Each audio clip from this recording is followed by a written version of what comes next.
તો હે guys, good morning, welcome back to my new vlog. આજના વ્લોગમાં તમારા બધાનું સ્વાગત છે. અને અહીંયા બનાવે છે મારી મમ્મી ચા.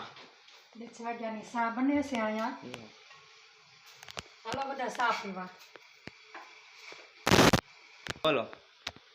હાલો બધા ચા પીવા. જય માતાજી. હાલો ચા પીવા 10 વાગ્યાની.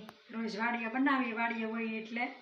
પણ આજ તો ઘેરે સહી એટલે ઘેરે બનાવી છે. વરસાદને ઘેરે સહી વરસાદ છે એટલે હવે બપોર પછી ના આવે તો થોડુંક વાવવાનું રહી ગયું છે એટલે વાવવા જવાનું છે. કાલ સાંજે બનાવ્યા હતા પકોડા. એ અત્યાર સુધી વેંડા રહેશે આ બેન. અમને બહુ ભાવે પકોડા. એટલે કાલ પકોડા બનાવ્યા. વરસાદ હતો એટલે.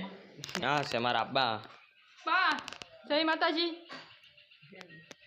ટોળાનું પીવે ટાઢું પાણી બાટલી ભરી ભરીને રો. હાવ અમને બહુ ગરમી થાય છે એટલે વાસ આવે છે બેન. ગેસ બાટલો લગાવી દીધી. આપણે અડધી ચા બનીને તૈયાર થઈ ગઈ છે. ચા બની ગઈ છે. પેલા બધું હવે હું તો એકવાર તો કીધું હું પીઉં છું પાણી. એ તે ખુશાલના બાટલામાંથી લખણ ખોટી થઈને એને ક્યાં ખબર છે પણ ટાઢું પાણી પીવાથી માથું દુખે એમ. ખુશાલ મારો ભાઈ બહુ બોલો છે, બહુ કવરાવે. અમે એકવાર બ્લોગ બનાવ્યો તો અને વાડી આવી ગઈ છે ને અમારા ખુશાલભાઈ બહુ ગળે છે. હું એના લઈ જાઉં છું પાણી. મને નોકર બનાવી કાલના વ્લોગની આ બે વાતો કરે છે. બનાવો ને એમને તો કોકની કોમેન્ટ આવશે. હગા બેન ભરોસે કે કાકા દાદાના એમ. આવું બધું હાલે છે. ત્યારે અમને લાગે છે બહુ એટલે અમે બે જા ખાવા. ચા છે, રોટલો છે, બસ બીજું કાંઈ નથી.